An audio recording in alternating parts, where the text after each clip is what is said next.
Let's now start exercises 1.2. Having seen the binomial theorem and the related things, so we now start this set of exercises. So the first one is this. It has two parts. In the first part, we have to prove this identity known as Newton's identity, and then we have to use it to express this binomial coefficient n choose k in terms of its predecessor n choose k minus 1. So let us see the solution.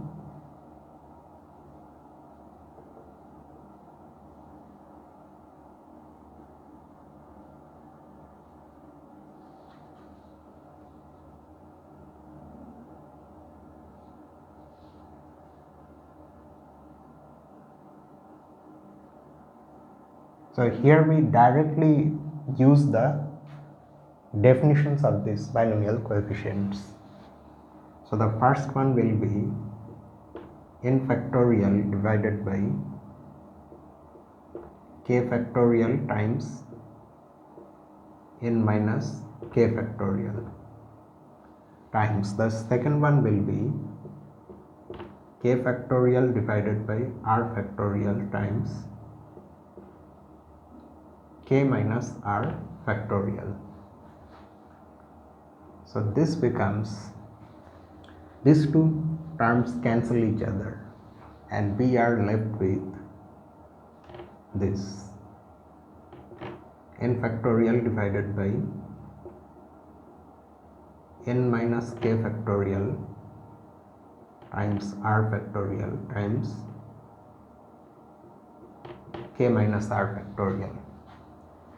Now we need something like this.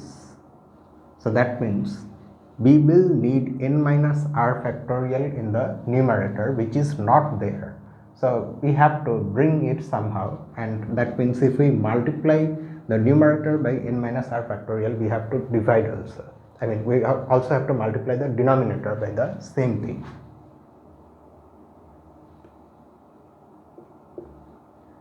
So let us write like this: n minus r factorial. This is extra we have written, so in the denominator also we have to bring that, and already we had these three factors in the denominator.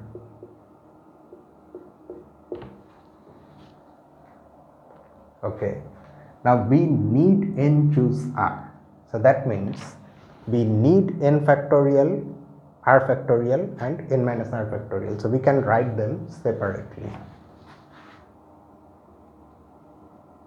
N factorial divided by r factorial times n minus r factorial times.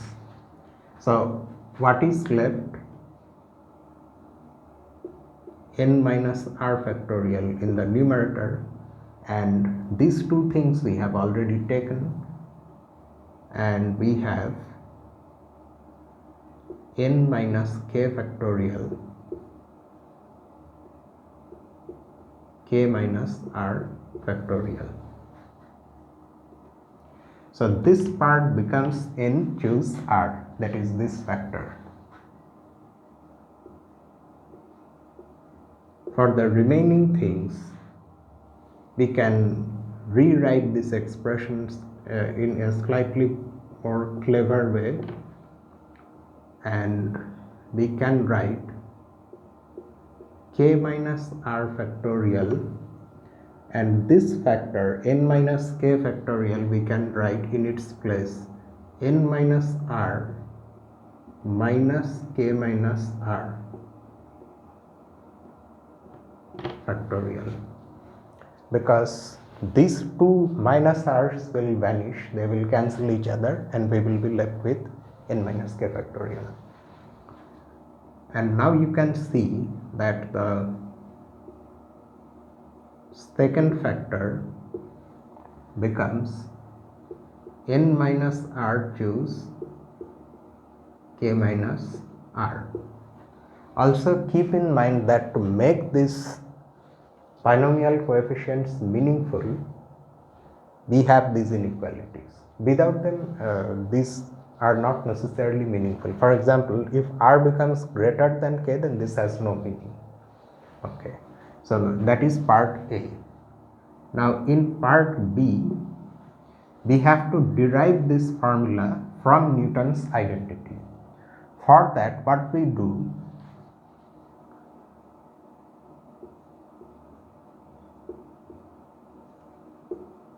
putting k equal to n minus 1. Is that what we have taken? No, not k equal to n minus 1. R equal to k minus 1. Yes. Putting r equal to k minus 1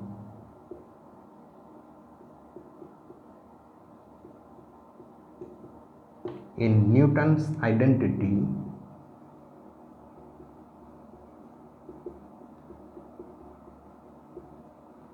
we get, so if we put r equal to k minus 1, then we will have this: n choose k choose k minus 1 equal to, on the right side, r equal to k minus 1. So that means n choose k minus 1 times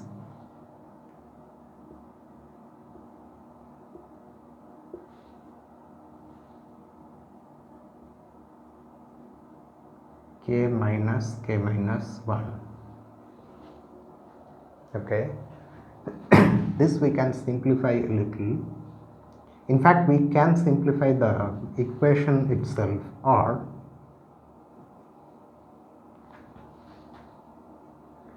n choose k. Now what is this? K choose k minus 1. If we really use the expression k minus 1 factorial divided by, if we really use the definition of this binomial coefficient, we get this. This is equal to n choose k minus 1 n minus k plus 1 1. Okay, this becomes 1, or, and the simplification goes on, continues.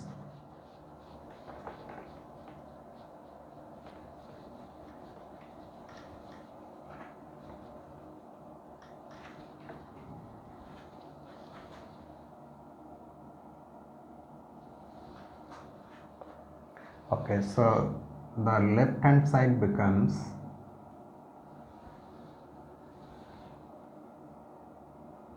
k factorial divided by k minus 1 factorial. This becomes 1.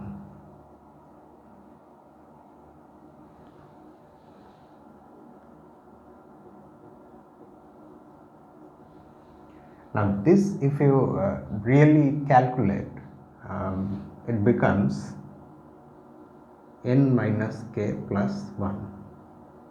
You can see, you apply the definition of the this binomial coefficient, you will see that you have this. Or, now this becomes k, because in the numerator we have k factorial, in the denominator we have k minus 1 factorial.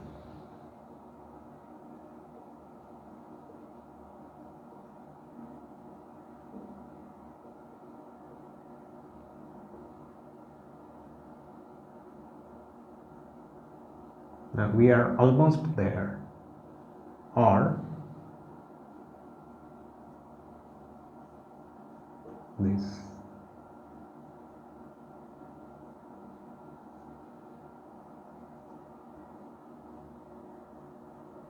So n choose k has been expressed in terms of its predecessor, the previous one, n choose k minus 1. So that ends the solution. Then 2.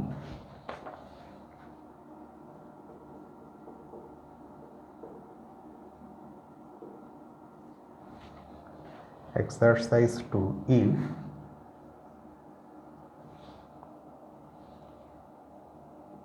k lies between 2 and n minus 2, where of course we have to understand that because n minus 2 is greater than or equal to 2, so n is a positive integer greater than or equal to 4, it is at least 4. That thing follows from these inequalities. Show that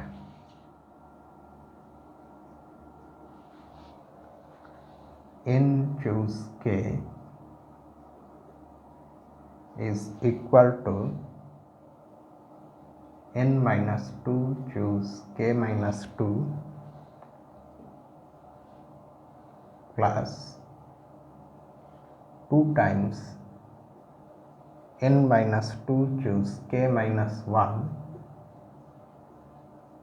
plus n minus 2 choose k.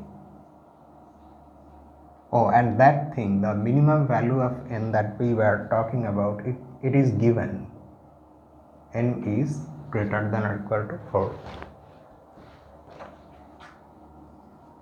Since the right hand side of this equation has more complexity than the left hand side clearly, so we start with the right hand side.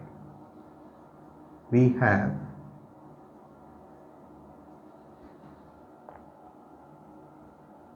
n minus 2 choose k minus 2 plus 2 times n minus 2 choose k minus 1 plus n minus 2 choose k. Let us also see if this binomial coefficients make sense. Because k has the least value of k is 2, so k minus 2 is a non-negative integer, so there is no problem with that. And in fact, because k is less than or equal to n minus 2, so k minus 2 is also less than or equal to n, in fact it is less than n minus 2. K minus 1 is also less than n minus 2, and k is less than or equal to n minus 2. So it's okay, everything is okay. Now we can write this sum in this way: n minus 2 choose k minus 2 plus n minus 2 choose k minus 1, and here we have two of these things, so one we write with this one, the other we are going to write with this one. N minus 2 choose k minus 1 plus n minus 2 choose k. And you can see from the form of these two sums that this is where you use Pascal's rule or Pascal's law, whatever we had there. What we called it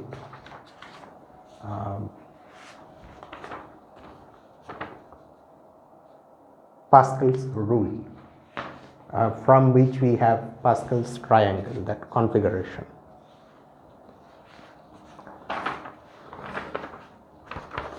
Okay, so if we apply Pascal's rule, we get these things.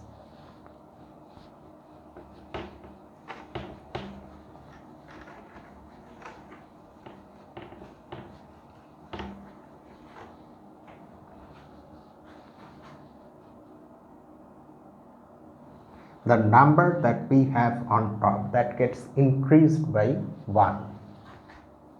That means n minus 1. And among these two things, k minus 2 and k minus 1, you choose the larger one, k minus 1. That is, n minus 2 choose k minus 2 plus n minus 2 choose k minus 1 is n minus 1 choose k minus 1. Like that, Here also n minus 1 and the larger one k, and once more we are in a position to use Pascal's rule. So you do that and you get n choose k. So that's how you get the left hand side. So this completes the solution. Then in 3 we have several subdivisions, several parts. So let us first take it down, then one by one we will solve each of them.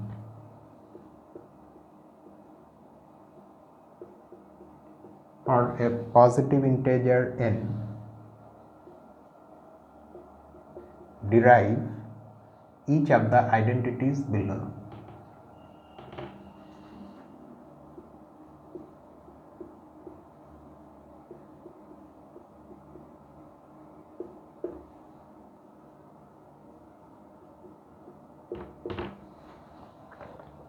The first one, hints are also given. N choose 0 plus n choose 1 plus n choose 2, and the pattern continues like this. The last term is n choose n. This is equal to 2 to the power n. The hint in fact gives away the solution itself. Let a equal to b equal to 1 in the binomial theorem.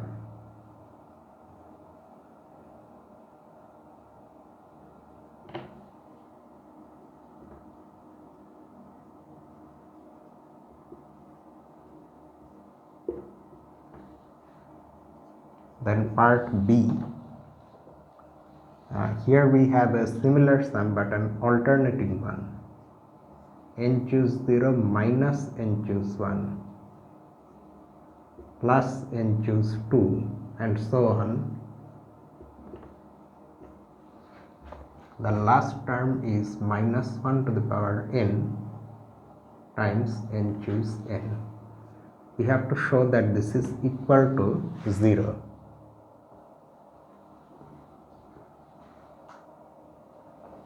Then part C, n choose 1 plus 2 times n choose 2 plus 3 times n choose 3. Like that, the last one is n times n choose n. This will be equal to n times 2 to the power n minus 1.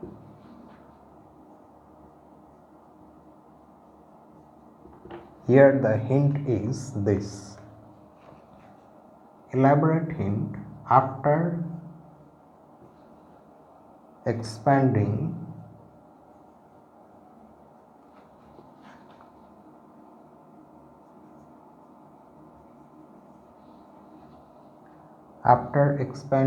n times 1 plus b whole to the power n minus 1 by the binomial theorem. What else?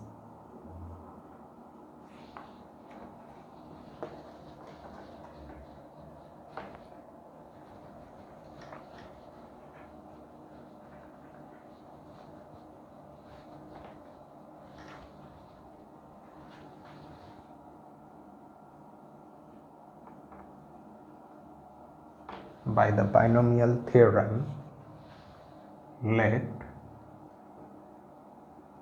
b equal to 1. Then you set b equal to 1. Note also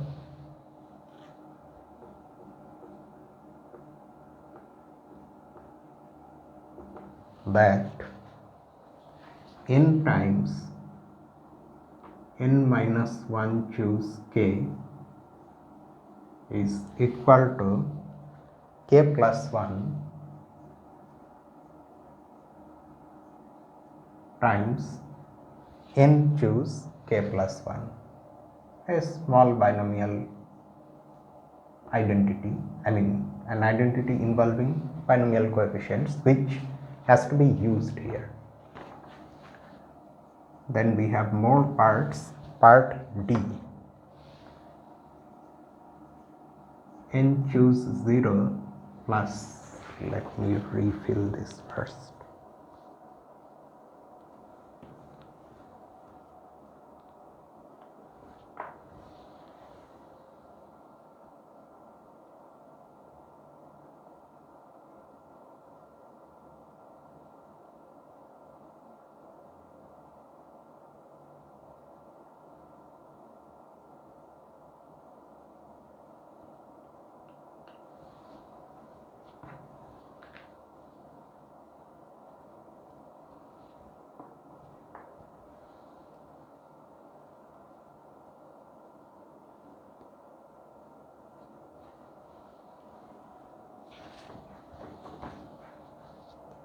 N choose 0 plus 2 times n choose 1 plus 3 times n choose 3 .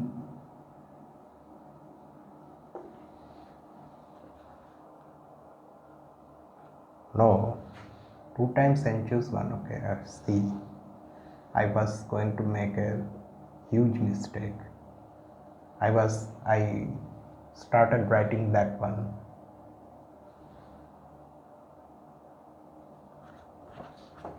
plus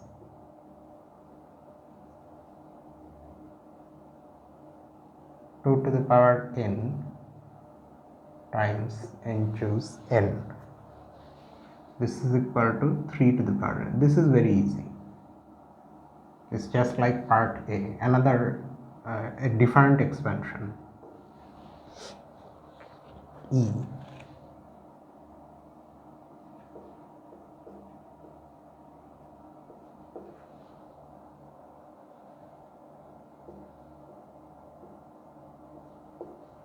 n choose 4 plus n choose 6. So the lower numbers are all even.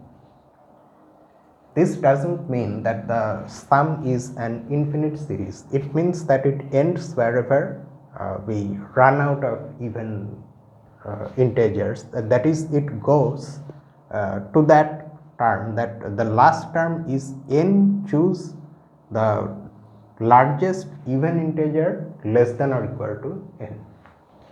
Okay, so the sum is finite. Just like that, if we have the lower numbers odd integers,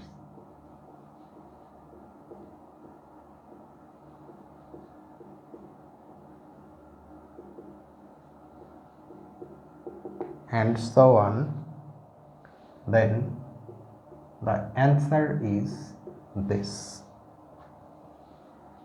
And there is a hint also.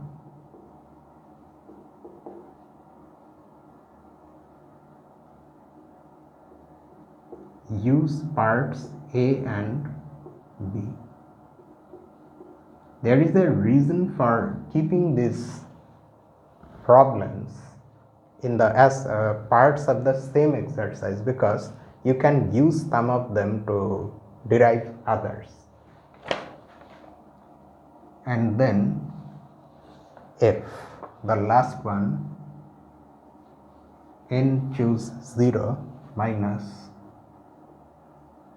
1/2 of n choose 1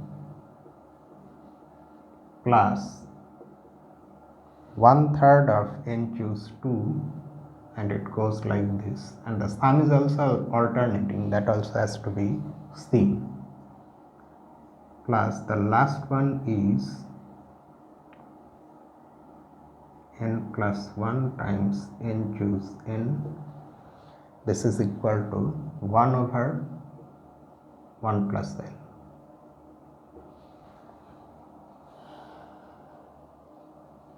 Hint, shall I have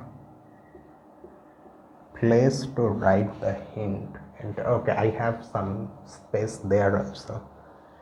the left hand side equals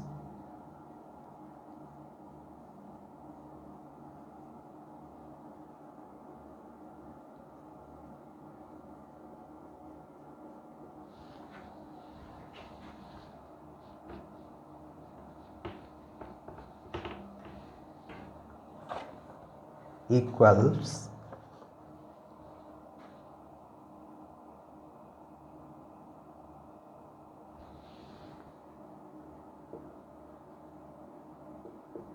1 over n plus 1 times n plus 1 choose 1, which ultimately will become 1. There is a, I think it has been intentionally written like this, minus n plus 1 choose 2 plus n plus 1 choose 3 and so on, plus the last term is minus 1 to the power n times n plus 1 choose n plus 1. So this is the entire exercise with all of its parts. So let us start by solving the first one.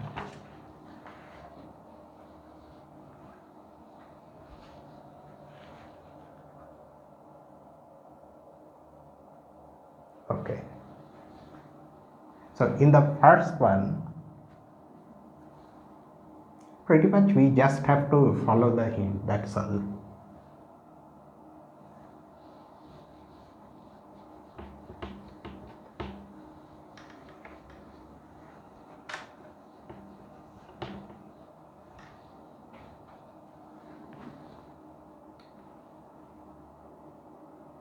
So solution part A.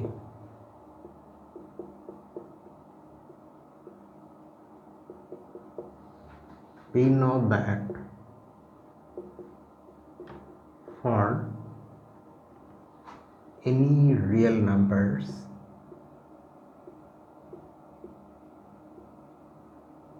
A and B, we are going to write the binomial expansion.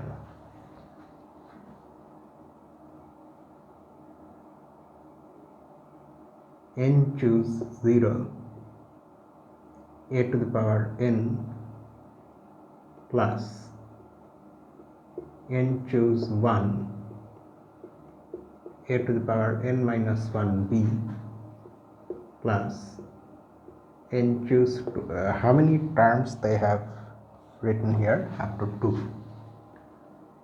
A to the power n minus 2b square, etc. And the last one is n choose n, b to the power n. This is equal to a plus b whole to the power n. This we already know from the binomial expansion or the binomial formula. Putting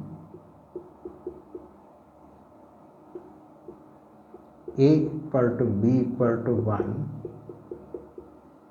we get so all the powers of a and b, they will vanish. In fact, they will be 1. It's just this, nothing else.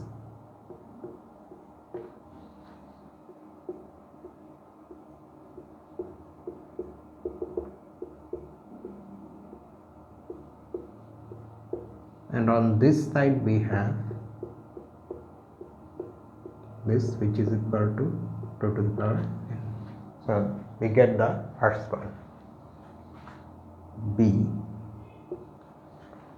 In B we have that alternating sum.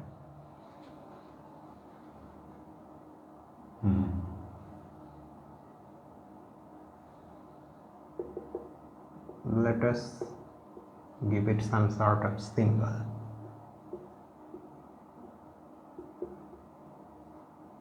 Putting a equal to 1 and b equal to minus 1 in star, we get, so a equal to 1 means the powers of a will not be there, but we are putting b equal to minus 1, so we have to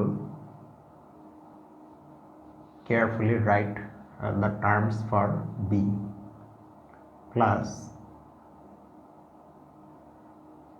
minus 1 plus n choose 2 minus 1 square, etc.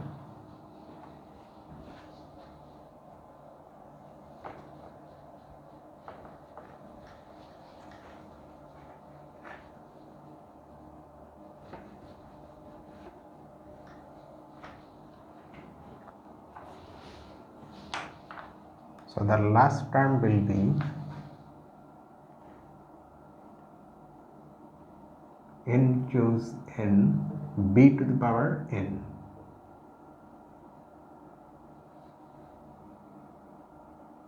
This is equal to 1 minus 1 whole to the power n, or n choose 0 minus n choose 1 plus n choose 2 minus, like this it goes. The last one is this, and that becomes 0. So that is just part B. Then in part C, already hint is given, so let us just simply follow the hint.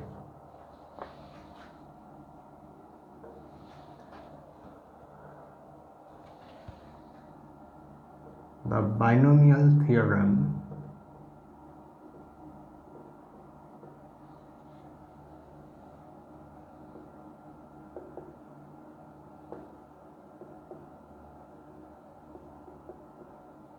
implies that for any real number b, we have this expansion. So in the hint, we have been asked to expand n times 1 plus b whole to the power n minus 1. Okay.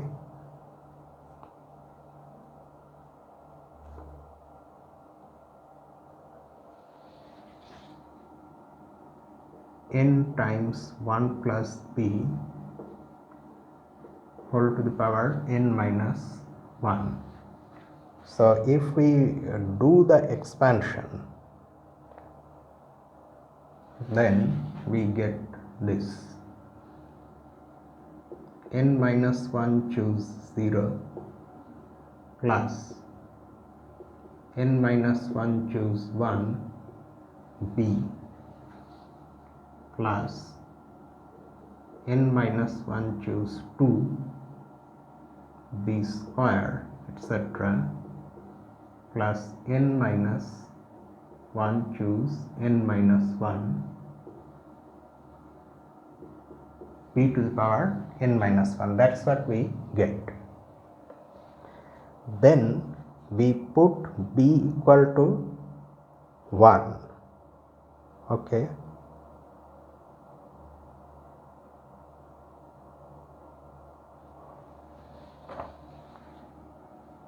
Because we are multiplying by n, we need to put it inside a bracket. Now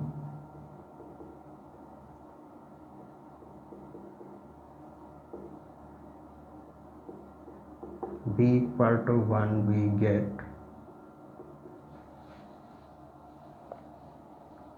n times, the left hand side of course gives us this, or it becomes this,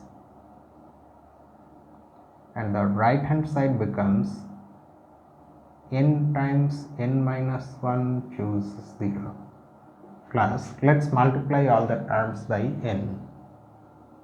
N times n minus 1 choose 1 plus n times n minus 1 choose 2, etc. plus n times n minus 1 choose n minus 1, and this is equal to, now something else was also given in the hint. No? In the hint it's given that n, okay, let me write it there so that we can see it and use it.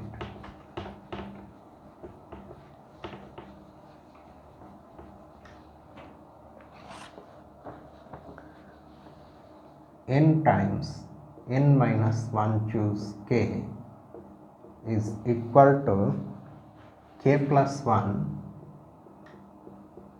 times n choose k plus 1. This was given in the hint, which one can also verify that it's true quite easily. You just have to use the definitions of this binomial coefficients and you will see that both the sides become equal. So that's it, and now we can use it here. So all the terms that we have in this sum, they are of this form, that is there on the left hand side. So instead of that we can write this. So whatever the lower number we have, you have to increase it by 1, k plus 1 it becomes, and by that you multiply the binomial coefficient, which is that one. And here both the upper number and the lower number have been increased by 1. So this becomes 1 times, there is no need to write 1 times, you can just write n choose 1 plus, here we have 1 so we will multiply by 2, n choose 2, we have 2 here so we multiply by 3, n choose 3, both n minus 1 and 2 get increased by 1, and ultimately we have n minus 1, if you increase that by 1 you have n itself and n choose n. So that's how you get this thing is equal to this expression, this sum. So that is part C. Yes. Okay, then for part D, keep in mind that we still have that star, which is our original binomial expansion where we have A and B.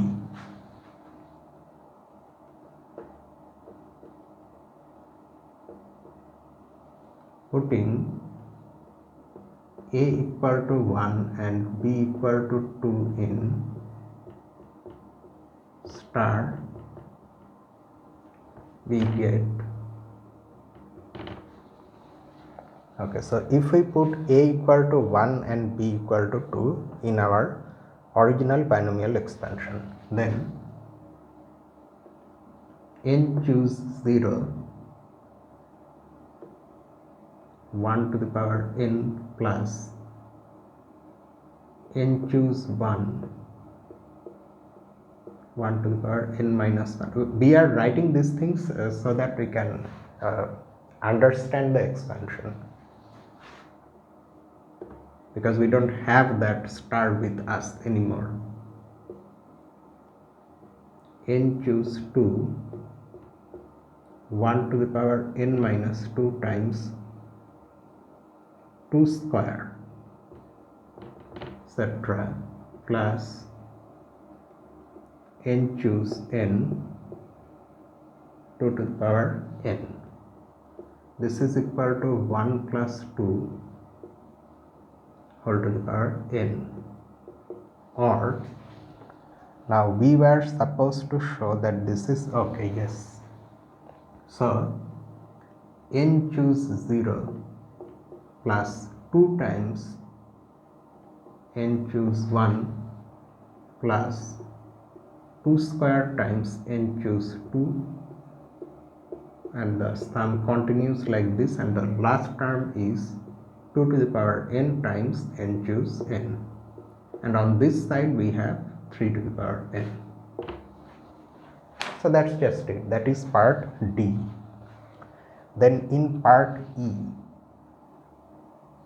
we have been advised to use parts A and B. Okay, so in part A,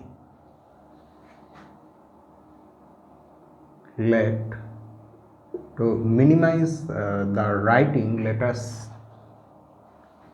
take this. Let alpha be this expression, the sum of the binomial coefficients where the lower numbers are all even. N choose 0 plus n choose 2 plus n choose 4. To show the pattern, we are writing this many. N choose 6, etc. And beta is the one involving the odd integers.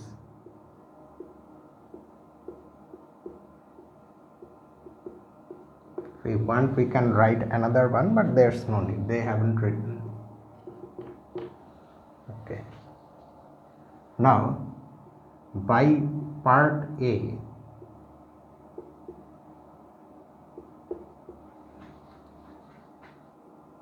alpha plus beta, if you look carefully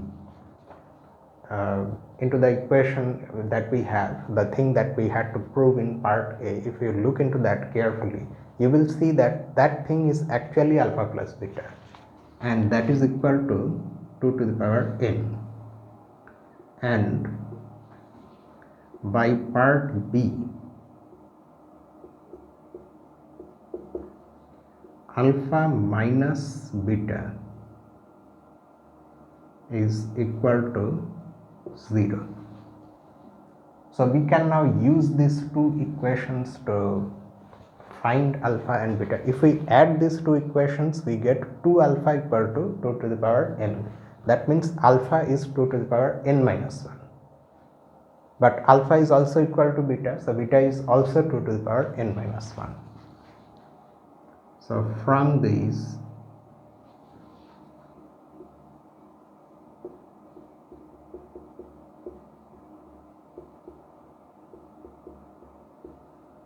two equations we have alpha equal to beta equal to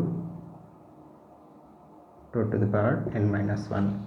Now see what alpha and beta are, and you get the part E. So there is only one more left, part F, that we will do here.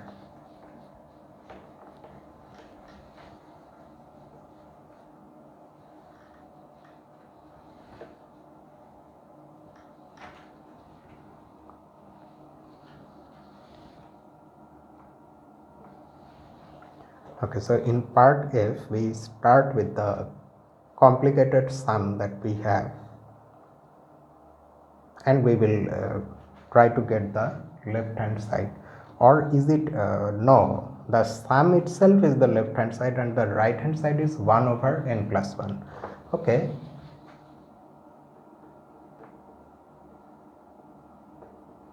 so the left hand side is this, n choose 0 minus 1/2 of n choose 1 plus 1/3 of n choose 2 and so on, n plus 1 n choose n. Okay, so what we did here is this. We have multiplied and divided this whole sum by n plus 1, and at the same time we have written the actual definitions of this binomial coefficients. So that is n factorial divided by 0 factorial times n minus 0 factorial, yes, which is this binomial coefficient, but we are multiplying this by n plus 1. So that is our first term, or what the first term becomes after this multiplication and division are done. Then minus 1/2 times n factorial times n plus 1 divided by 1 factorial times n minus 1 factorial. Let's write one more term, plus 1/3 times n factorial times n plus 1 2 factorial times n minus 2 factorial, and it goes like this. And the last one will be divided by,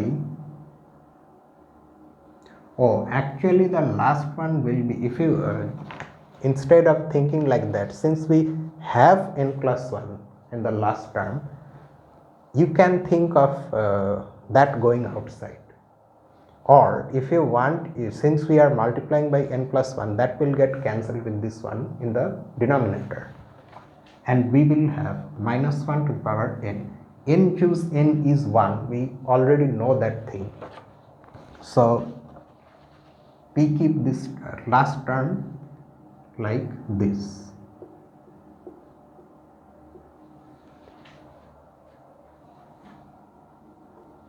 Okay, now n plus 1 times n factorial is n plus 1 factorial. So n plus 1 factorial divided by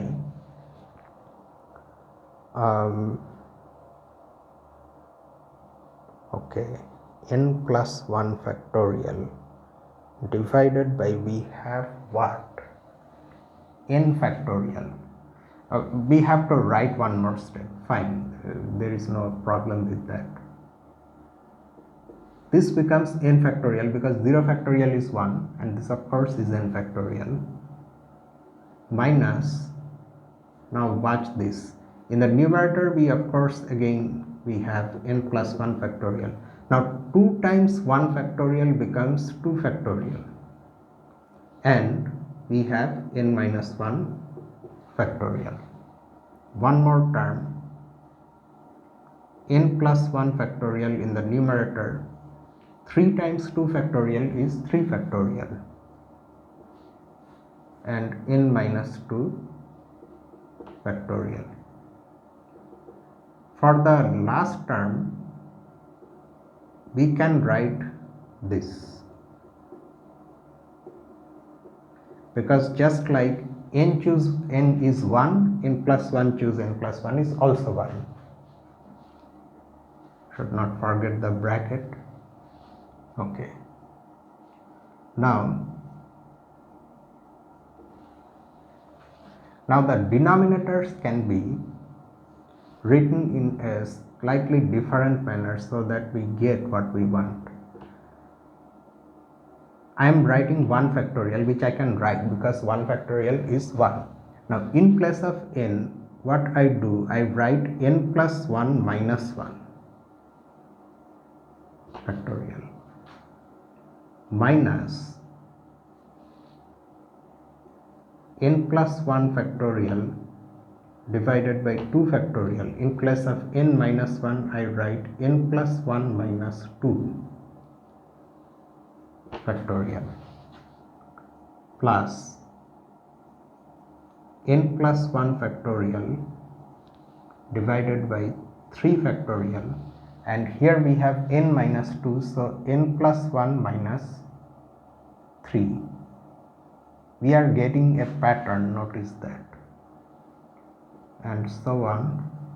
The last one we won't touch, it will stay like this.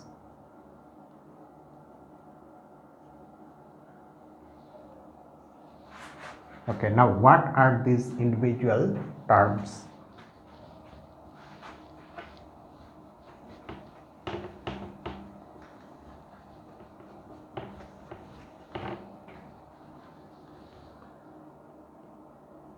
One over n plus 1 the first term becomes n plus 1 choose 1. The second one becomes n plus 1 choose 2. The third one becomes n plus 1 choose 3.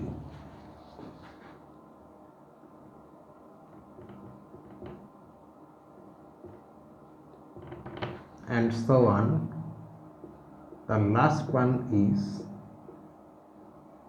n plus 1 choose n plus 1. Okay. Now we can introduce, you see, we have almost all the binomial coefficients that we can have when the upper number is n plus 1, but only one, we are short of one term, one binomial coefficient, that is n plus 1 choose 0. So let us bring that also.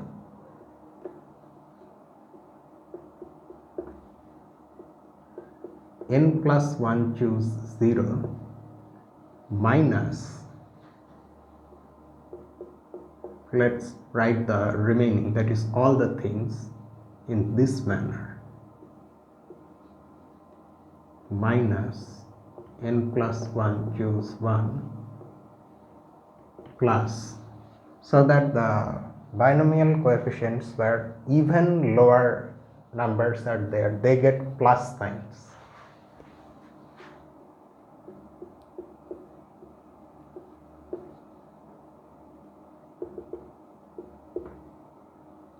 So here also, because we are taking 1 minus 1 outside, or you can write in place of this, because this now will have an extra minus sign. So n plus 1.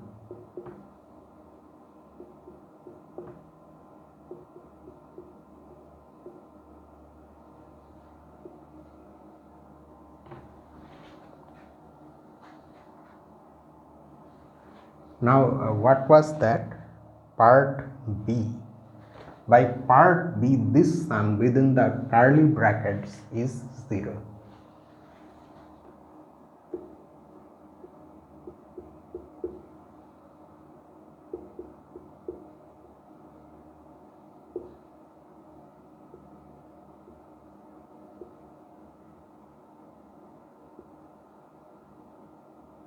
By part B.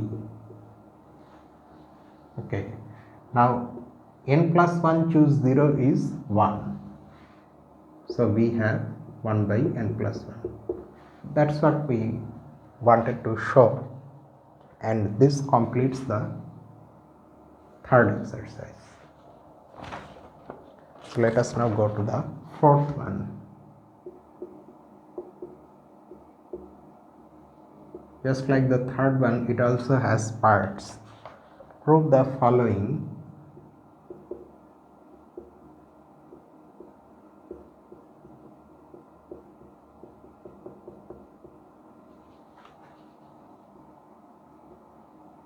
For any positive integer n. Actually the parts are related. N choose r is strictly less than n choose r plus 1 if and only if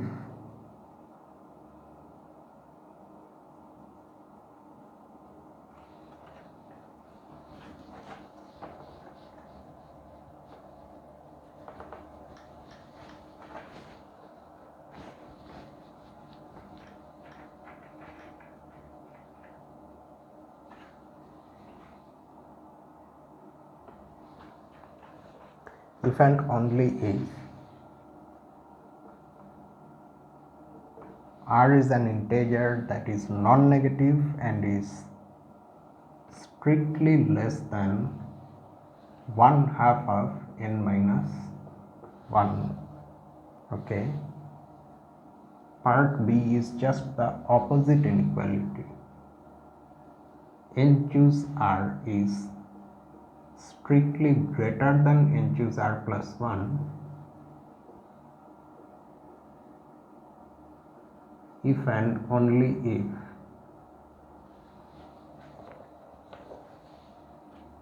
n minus 1 is greater than or equal to r, which is strictly greater than 1/2 of n minus 1. And in part C we have equality. N choose r is equal to n choose r plus 1 if and only if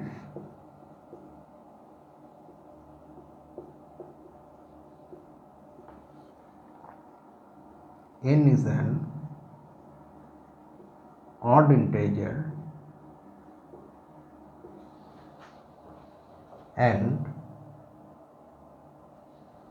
r is 1/2 of n minus, it makes sense also, because if n is odd then n minus 1 is even, so 1/2 of that is again an integer, a non-negative integer actually, so it can be r, there is the possibility. Okay, so let us now see the solution, and the solution uses a part B of exercise 1, that is the identity that we derive from Newton's identity. So from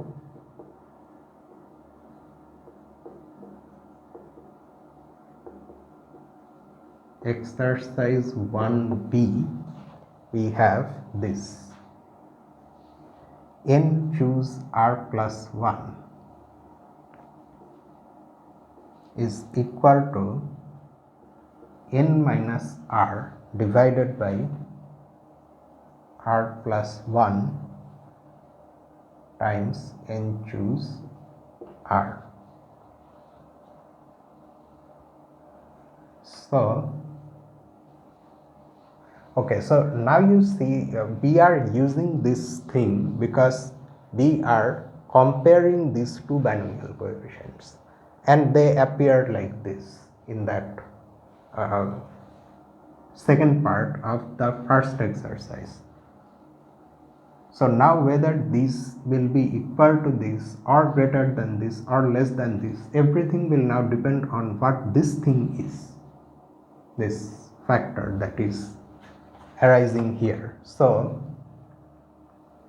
n choose r is less than, let us start with this one, n choose r plus 1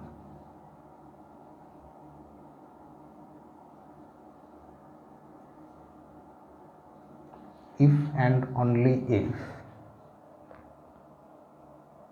so that means this one is greater, so this factor has to be greater than 1, n minus r divided by r plus 1 is strictly greater than 1.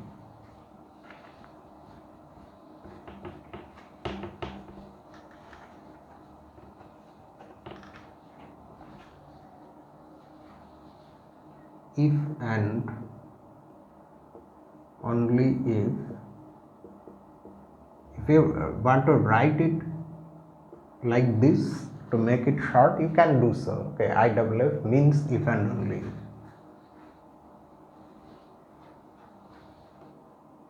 N minus r is greater than r plus 1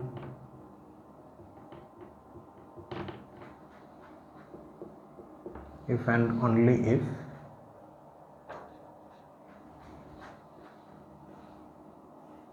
n minus 1 is greater than 2r if and only if 1/2 of n minus 1 is strictly greater than r. That's what we have here, and r of course is non-negative, because otherwise things don't even make sense. If r is a negative integer, then this has no meaning. So for that r is non-negative, that is understood. Okay, one can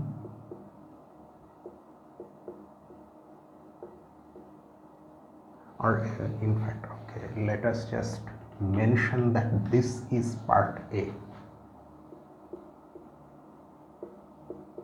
This is part A.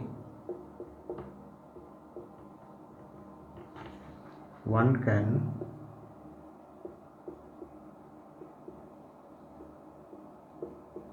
similarly solve parts B and C, and now you can see easily how. In part B, this has to be greater than this, so that means this unlike this one, it now has to be less than 1, and in case of equality this has to be equal to 1. So all the cases that we need will come out from those conditions. So that is exercise 4. Then exercise 5. Here also we have subdivisions or parts. Fine. For n greater than or equal to 2, prove that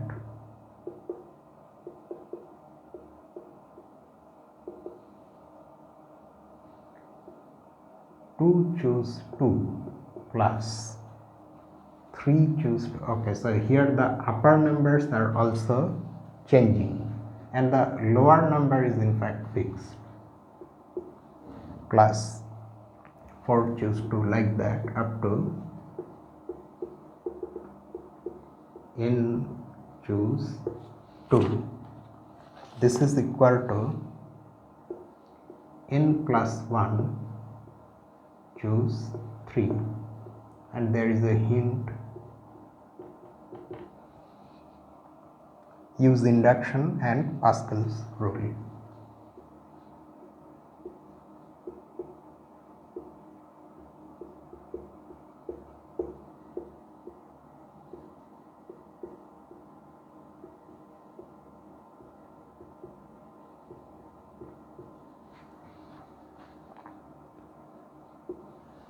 Part B from part A.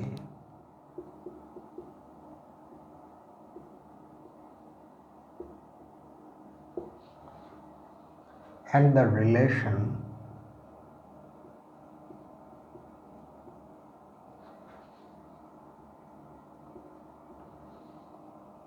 m square equal to 2 times m choose 2 plus m for m greater than or equal to 2. Deduce the formula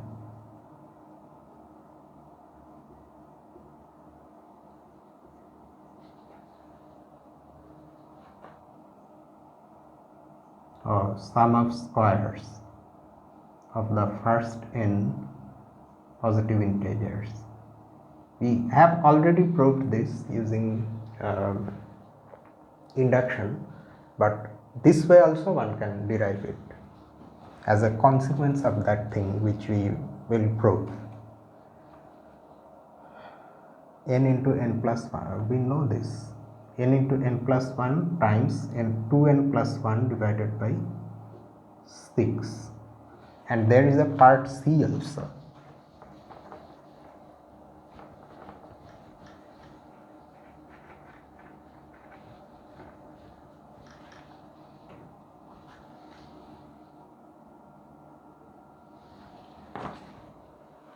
Apply the formula in part A to obtain a proof of this yet another thing. This is also this identity in part C. This also we have come across in the exercise that's on induction. Apply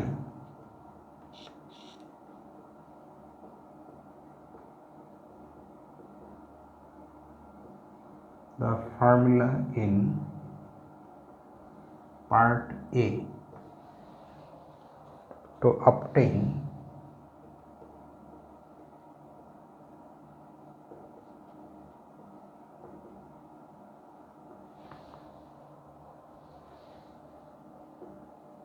that this identity is also true.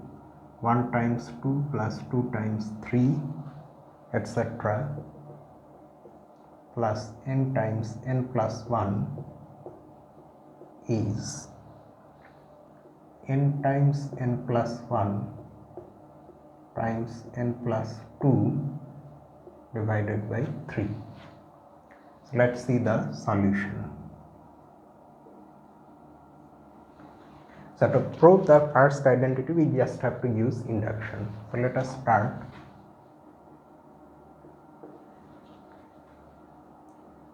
When we are applying okay, let us just start like that itself.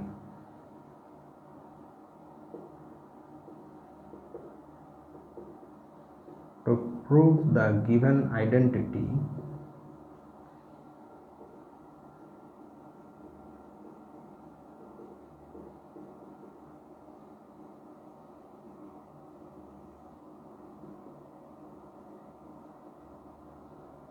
we apply induction on n.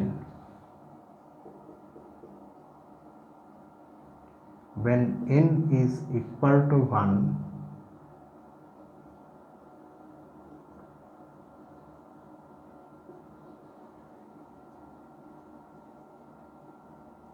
the left hand side is to choose 2, which is 1, and the right hand side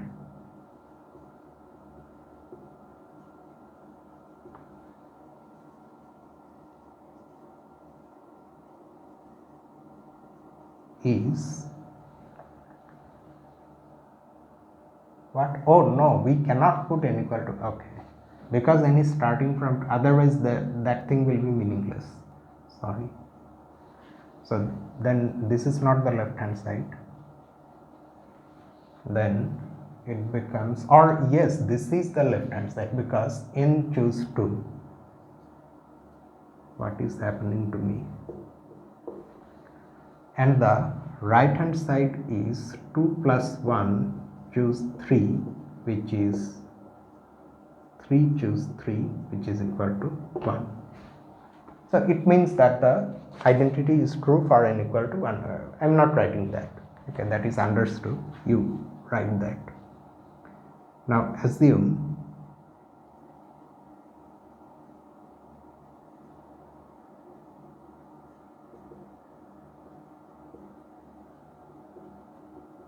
that the given identity is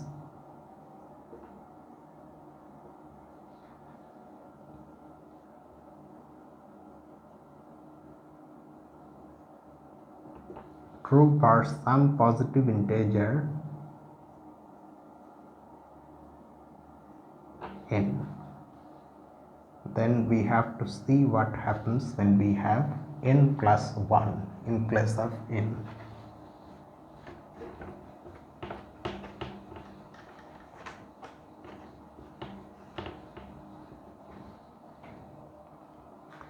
Okay, so 2 choose 2 plus 3 choose 2 plus etc. n choose 2 plus one more term n plus 1 choose 2. This is equal to, on this part of the sum we apply the induction hypothesis. So this becomes n plus 1 choose 3 plus this one. And now we can clearly use Pascal's rule. So this one increases by 1 and we have to choose the bigger one among these things, and this is nothing but n plus 1 plus 1, choose 3. So this completes the induction.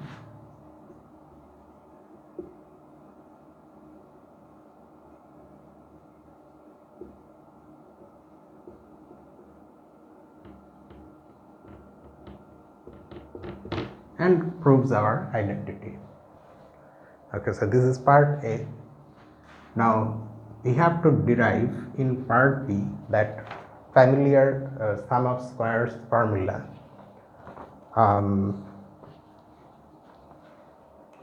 Like what? Like this. We have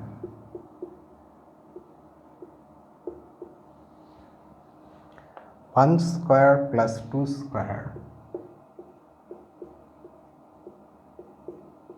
plus 3 square plus like that up to n square. This is equal to, they have given something in the hint, no? This identity m square can be written as 2 times m choose 2 plus m.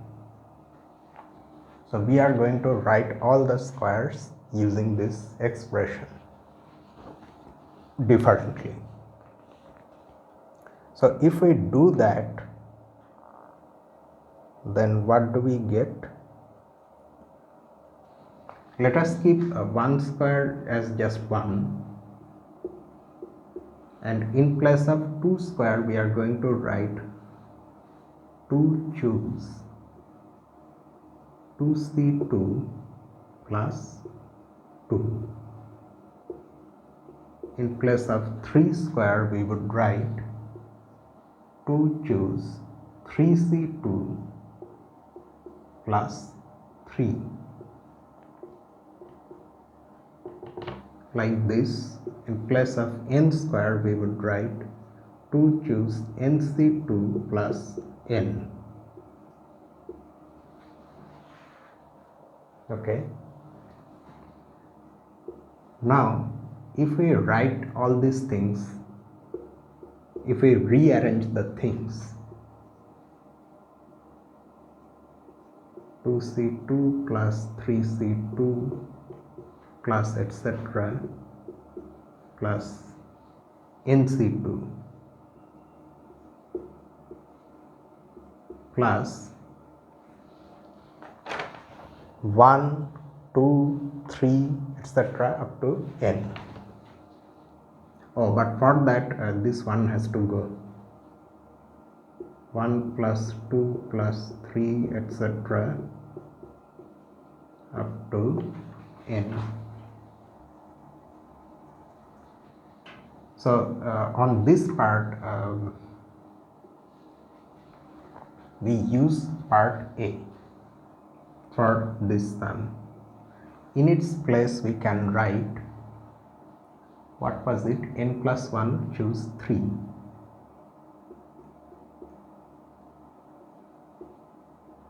plus this is something we already know. Okay, we are going to assume that we know this sum, or rather we know the formula for this sum, the more compact expression, and we use it without mentioning anything. Okay, now what about the first term?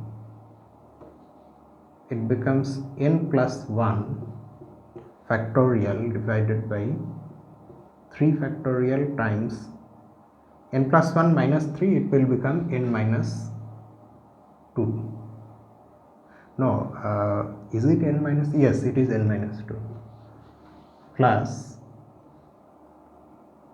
n times n plus 1 divided by 2. Okay, so what will it become?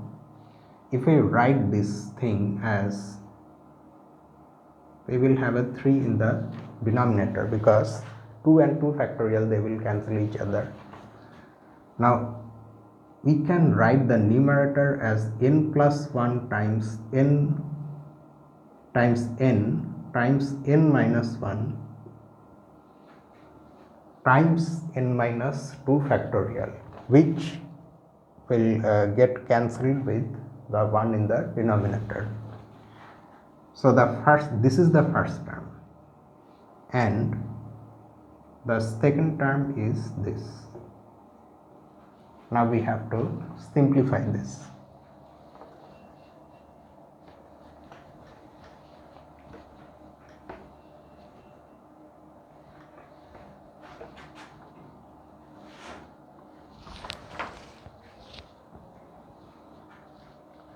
Okay, so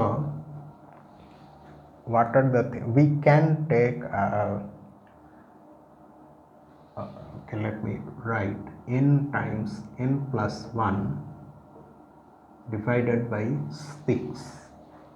So n and n plus 1, they went outside. N minus 1 is there, and we are writing 1 over 6. That means we have to multiply by 2. So this will be 2 times n minus 1. Similarly, in the other term, we have to multiply by 3, and that's it. Okay, so this becomes what? 2n minus 2 plus 3, that means 2n plus 1, and that's how we get n times n plus 1 times 2n plus 1 divided by 6. So we get our formula. Now just like that, in part C,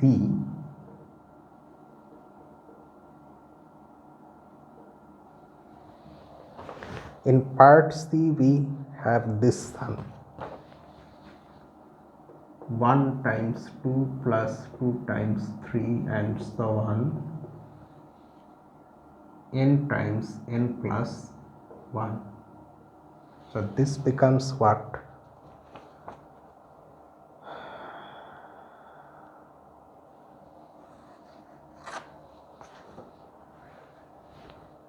Okay, so what we have done is this.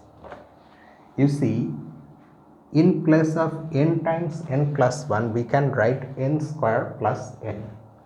So you can think of 2 times 3 as 2 times 2 plus 1. So that becomes 2 square plus 2. So we keep the first one as 2, and in place of this one we write 2 square plus 2. In fact, for the sake of clarity, let's write one more term: 3 times 4. So this will be 3 square plus 3, because 3 times 3 plus 1 plus n square plus n. Okay.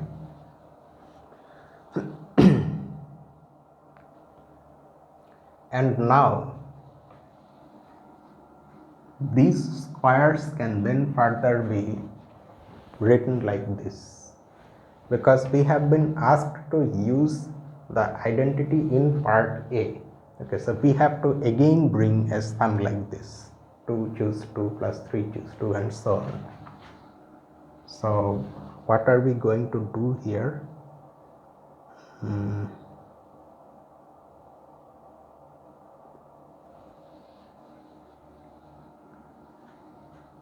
What was the, okay, I keep forgetting what the formula is. M square is equal to what is it? 2 times m choose 2 plus m. So if we write 2 square like that, we will get 2 times 2 choose 2, but another 2. Here also 2 times 3 choose 2 plus another 3. So we will have the things like this: 2 times 2 choose 2 plus 2 into 2 plus 2 times 3 choose 2 plus 2 into 3 like that. The last one will be 2 times n choose 2 plus 2 times n, 2 into n. Okay, So now what we have, we again have that sum that we had here itself, I mean in the previous one. 2 choose 2 plus 3 choose 2,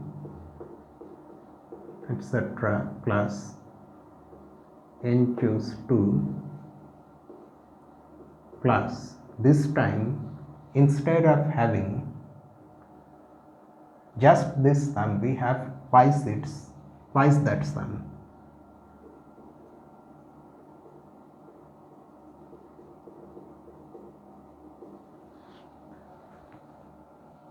Okay, so this is, can we write it directly? 2 times this is ultimately this. So n plus 1 times n minus 1 divided by 3, and this time because of the presence of this 2, we will simply have n times n plus 1. So we can take n times n plus 1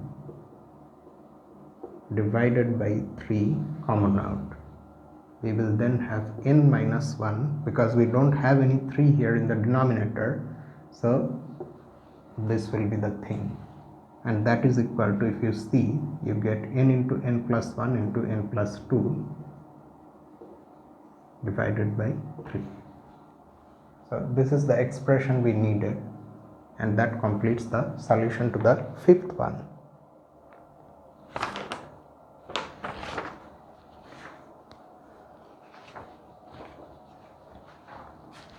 Okay,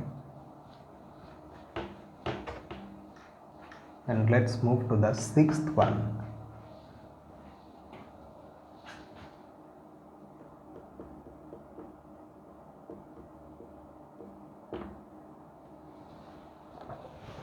Derive the binomial identity, another one.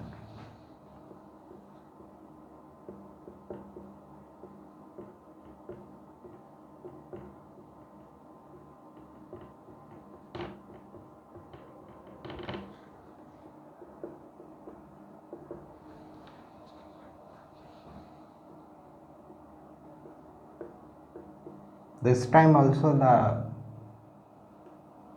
upper numbers are changing, but they are all even.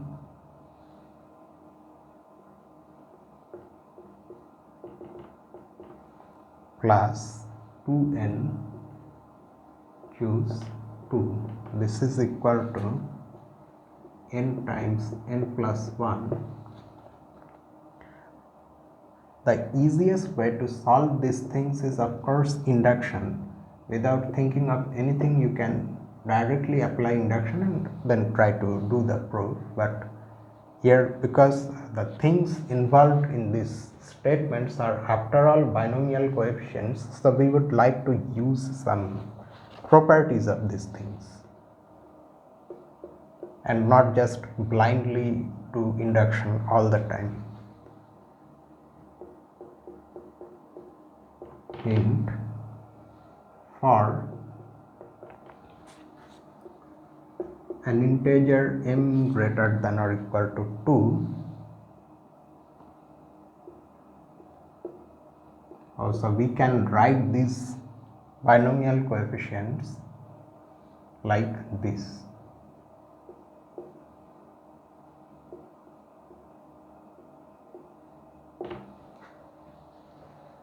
Okay, so let's follow the hint.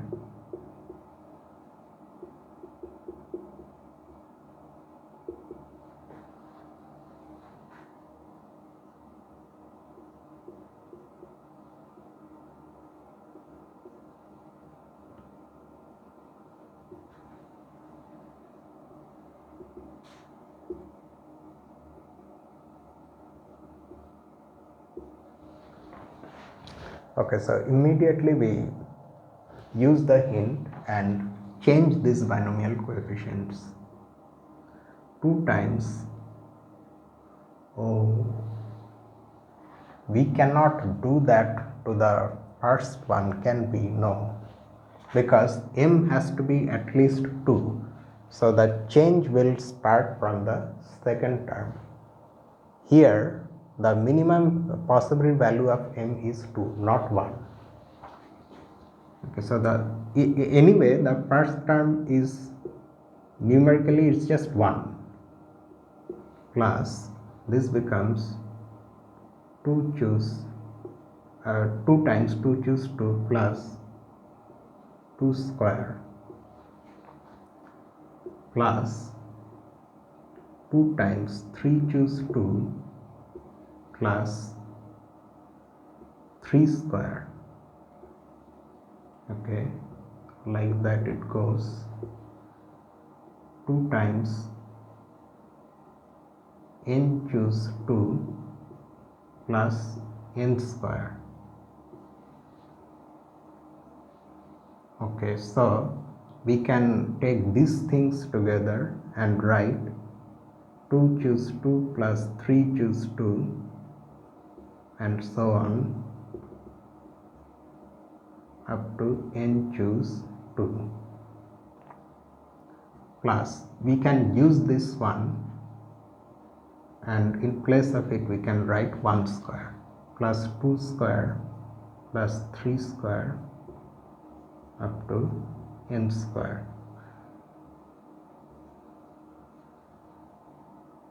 So here we can use that identity that we came across just now. So this will become n plus 1 choose 3, which we have seen is equal to n plus 1 times n minus 1 divided by 3, plus this sum we already know, n times n plus 1 times 2n plus 1 divided by 6. And if you simplify this sum, you will see that you ultimately have, in fact can we see that directly from here.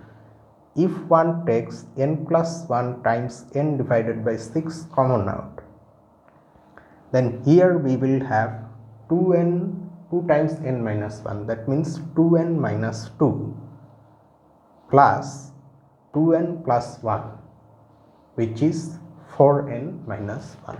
Yes.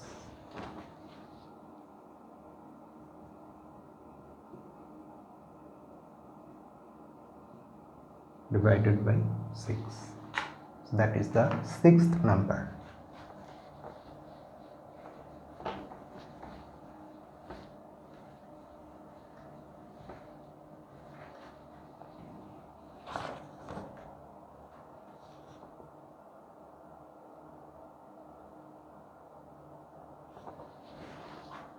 Exercise 7.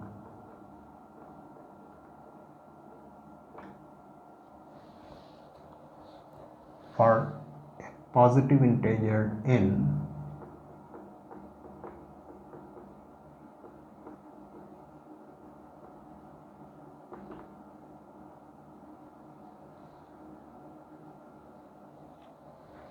verify that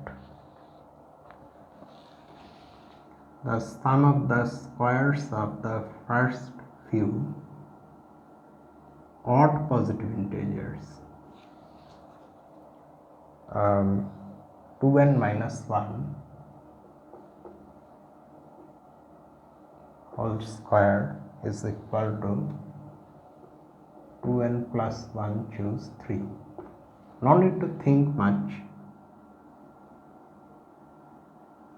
just use induction.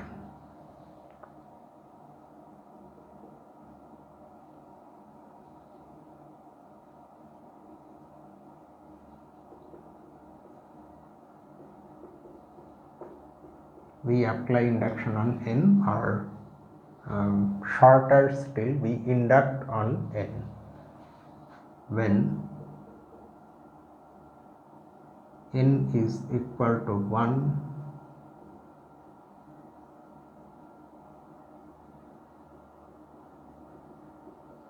the left hand side of the identity that we want to prove, that is understood. The left hand side is 1 square, which is 1, and the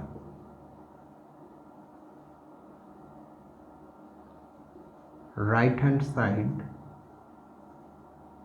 is, we put 1 here, then 2 times 1 plus 1 choose 3 is 3 choose 3, that is equal to 1. So in this case the identity is true.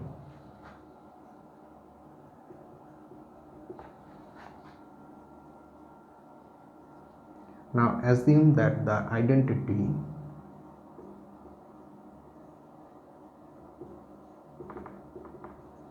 is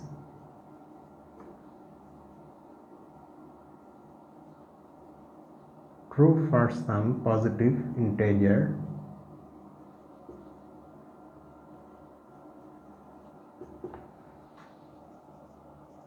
n. Then we now look at the sum if we have one extra term.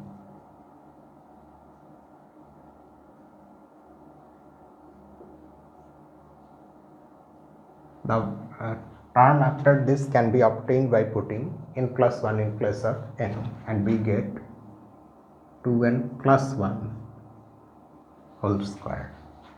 So we use the induction hypothesis to this part of the sum, and we have 2n plus 1 choose 3 plus 2n plus 1 whole square.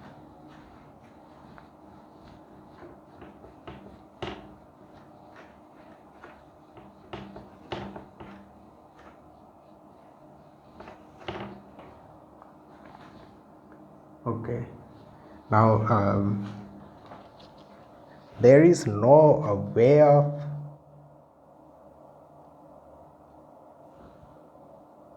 using can we get the job done without writing the definition of this? What we need here is the binomial coefficient if we have n plus 1 in place of n.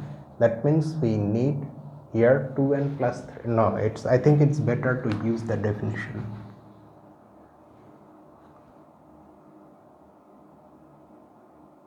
(2n plus 1). If you use the definition and if you do that little simplification, you will see that the binomial coefficient becomes equal to this.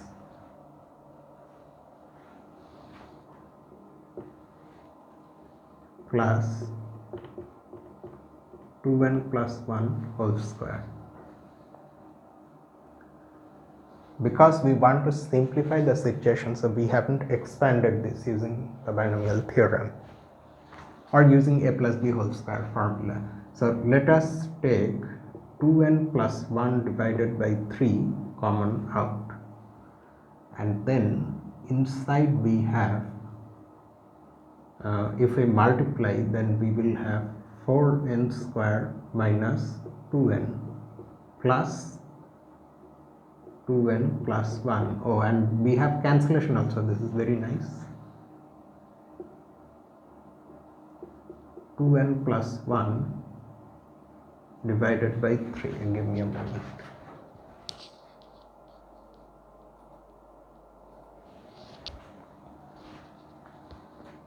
We have 4n square minus 1.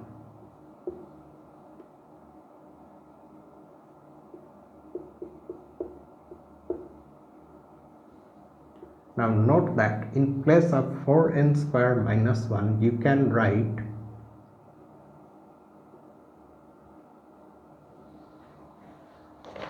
are we getting what we want? No, sorry, this is not 4n square minus 1, this is 4n square plus 1, okay.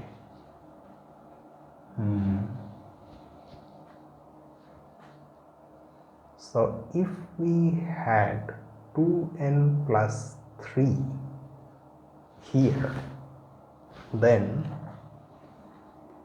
that becomes 2n plus 3 times 2n plus 2 times 2n plus 1.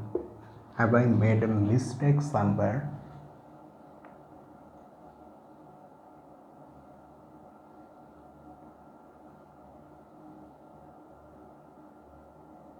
Oh yes, what the hell.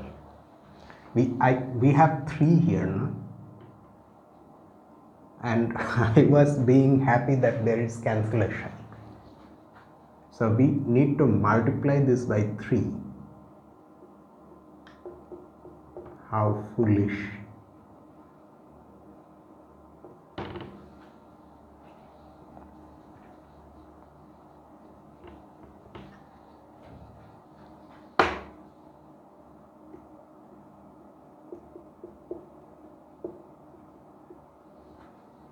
Okay, so 4n square minus 2n plus 6n plus 3.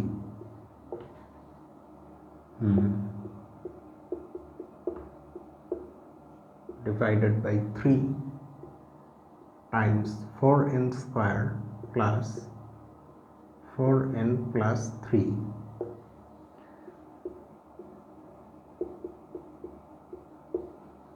Let us now see if this factor equals 2n plus 3 times 2n plus 2.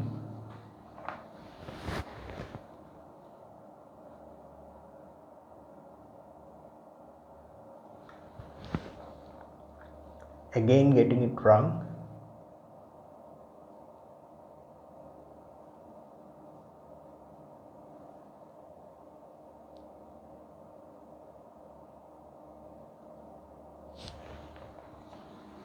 Shall we get 2n plus 2 here? No, I don't think so, because then we would have 6. What is going on? Have I taken the thing down correctly? 2n plus 1, choose 3. Okay. 2n plus 1, choose 3. Or have I made a mistake in writing this itself? Let me see. Because I wrote this directly, no? 2n plus 1 factorial divided by, according to the formula for this binomial coefficient, minus 3 factorial. Okay. So that means 2n plus 1 factorial divided by 3 factorial times 2n minus 2 factorial. I think I can see the mistake now. Yeah. 2n plus 1 times 2n times 2n minus 1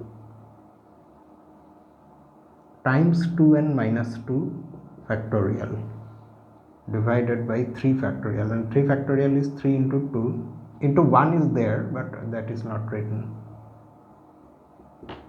These two things get cancelled, and this 2 and this 2 get cancelled. So if we write 3 in the denominator, we have only n, not 2n. That is the mistake. So because of that mistake, this will be 2n square minus n.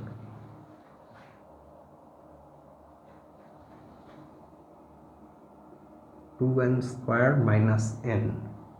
So this becomes 2n square.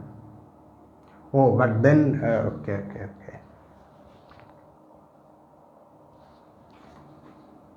Plus 5n plus 3. Fine. Now before we multiply or before we write this thing as something into something else, let us bring 3 factorial in the denominator, so that we have 2n plus 1. We have to multiply it by 2 because we have introduced one extra 2 in the denominator. So 4n square plus 10n plus 6.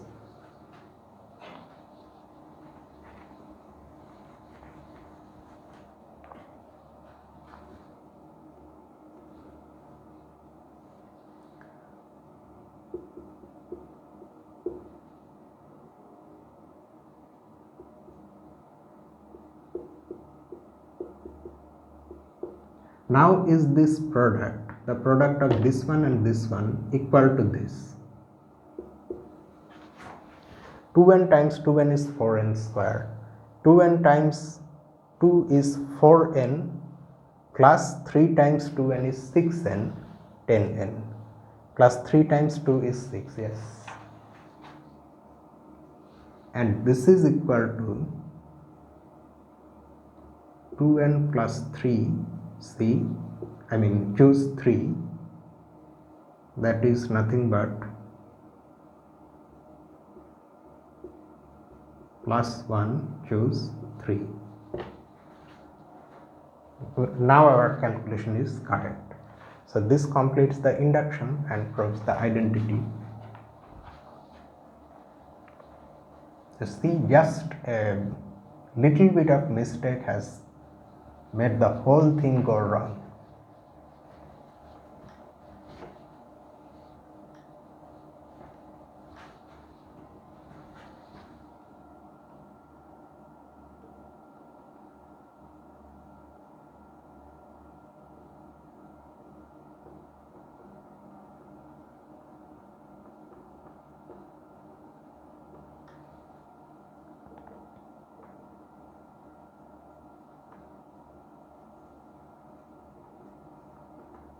And proves the identity. After that, there are how many? This we have already solved. 1, 2 and 3. There are 3 more exercises which we will do in the next video, and we will then start a new section. Once these preliminary things are over, we can go to actual number theory, where we discuss divisibility, primes, greatest common divisors, those things. Okay, so with this I end this number theory video. You can of course write in the comment section, and you can mail me here.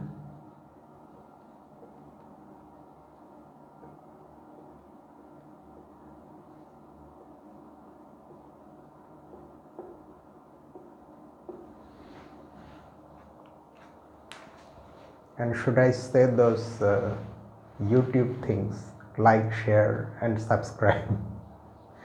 Whatever it is, this is me, Lucifer, from a mathematical room. Until the next video, have a nice night.